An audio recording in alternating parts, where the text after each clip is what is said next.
നഗരത്തിലെ തിരക്കുകളിൽ നിന്ന് മാറി ഒരു കുന്നിൻ മുകളിലെ വലിയ ഒറ്റപ്പെട്ട വീട്ടിലേക്ക് താമസം മാറിയതായിരുന്നു വിവേക്. ശാന്തമായ ഒരു അന്തരീക്ഷം ആഗ്രഹിച്ചാണ് അയാൾ അങ്ങോട്ട് മാറിയത്. വീടിൻ്റെ പഴക്കം കാരണം ചില അറ്റകുറ്റപ്പണികൾ ആവശ്യമായിരുന്നു, പ്രത്യേകിച്ചും മുകളിലത്തെ നിലയിലെ ഒരു ചെറിയ മുറിക്ക്. ആ മുറി എപ്പോഴും അടച്ചിട്ടിരിക്കുകയായിരുന്നു. ഒരു ദിവസം വിവേക് ആ മുറി തുറന്നു. അകത്ത് പൊടിയും മാറാലയും നിറഞ്ഞതല്ലാതെ ഭയപ്പെടുത്തുന്നതൊന്നും ഉണ്ടായിരുന്നില്ല. അയാൾ മുറി വൃത്തിയാക്കി ജനലുകൾ തുറന്നിട്ടു. അന്ന് രാത്രി വിവേക് ഉറങ്ങാൻ കിടന്നപ്പോൾ അടച്ചിട്ട ആ മുറിയിൽ നിന്ന് ഒരു നേർത്ത ശബ്ദം കേട്ടു. അതൊരു താരാട്ടുപാട്ടായിരുന്നു. അയാൾക്ക് ആദ്യം തോന്നിയത് കാറ്റ് ശബ്ദമുണ്ടാക്കിയതാകാമെന്നാണ്. അവിടെ ആരാണ്? താരാട്ടുപാട്ട് പെട്ടെന്ന് നിലച്ചു. നിശബ്ദത മാത്രം. പേടിച്ചുപോയ വിവേക് അടുത്ത ദിവസം ജോലിക്കാരനെ വിളിച്ച് മുറി നന്നായി പരിശോധിച്ചു. ഭിത്തിയിലോ തറയിലോ ഒളിച്ചുവെച്ച അറകളോ രഹസ്യപാതകളോ ഒന്നും കണ്ടില്ല. മുറിയുടെ കതക് അകത്തുനിന്നും പുറത്തുനിന്നും പൂട്ടിയിടാൻ കഴിയുന്ന രീതിയിൽ അയാൾ മാറ്റി സ്ഥാപിച്ചു. എന്നാൽ ആ രാത്രി ശബ്ദം കൂടുതൽ വ്യക്തമായി. ഇത്തവണ മുറിയുടെ വാതിലിന് താഴെയായി ഒരു നിഴൽ രൂപം തെന്നി നീങ്ങുന്നതും വിവേക് കണ്ടു. പാട്ട് നിലച്ചതിന് ശേഷം ഒരു സ്ത്രീയുടെ ദുർബലമായ ശബ്ദം മുറിയിൽ നിന്ന് പുറത്തു വന്നു. എന്നെ തുറന്നുവിടാമോ? അവരെൻ്റെ കുഞ്ഞിനെ കൊണ്ടുപോയി. വിവേകിൻ്റെ നെഞ്ചു പിടഞ്ഞു. അയാൾക്കുറപ്പായിരുന്നു മുറിയകത്തുനിന്ന് പൂട്ടിയതാണ്. ധൈര്യം സംഭരിച്ച് അയാൾ ആ മുറിയുടെ താക്കോലെടുത്ത് തുറന്നു.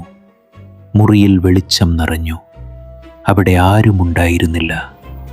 അയാൾ മുറി മുഴുവൻ അരിച്ചു പെറുക്കി. ഭിത്തിയുടെ മൂലയിൽ നിന്ന് പഴയ ഒരു കുഞ്ഞിൻ്റെ കളിപ്പാട്ടം അയാൾക്ക് കിട്ടി. കളിപ്പാട്ടം കയ്യിലെടുത്തതും അയാളുടെ ചെവിയിൽ ഒരു അലർച്ച കേട്ടു. അതൊരു സ്ത്രീയുടെ അലർച്ചയായിരുന്നു.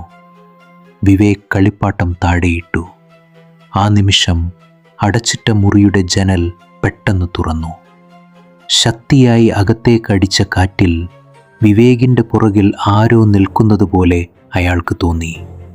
അയാൾ തിരിഞ്ഞു നോക്കുമ്പോൾ ആ മുറിയുടെ വാതിൽ സ്വയം അടഞ്ഞു. പുറത്തുനിന്ന് ആരോ താക്കോലിട്ട് പൂട്ടി. വിവേക് വാതിലിൽ ശക്തിയായി ഇടിച്ചു. ആരാണവിടെ? എന്നെ തുറക്കൂ! മറുപടിയില്ല.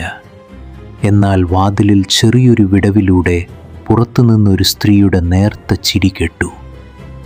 ഇല്ല, നീയും ഇനി ഇവിടെ എൻ്റെ കൂടെ ഉണ്ടാകണം. ഇവിടെ പൂട്ടിയിടാൻ ഒരാളെ കൂടി എനിക്ക് കിട്ടിയിരിക്കുന്നു. ജനൽ വഴി പുറത്തു കടക്കാൻ ശ്രമിച്ചെങ്കിലും ആഴമായ ഇരുട്ടിലേക്കുള്ള ദൂരം അയാളെ ഭയപ്പെടുത്തി. ആ വീട്ടിൽ ആരും പൂട്ടിയിട്ട മുറിയിൽ നിന്ന് മോചനം നേടിയില്ല. കാരണം മോചിപ്പിക്കാൻ ശ്രമിച്ചവരാണ് പിന്നീട് പൂട്ടിയിടപ്പെട്ടത്.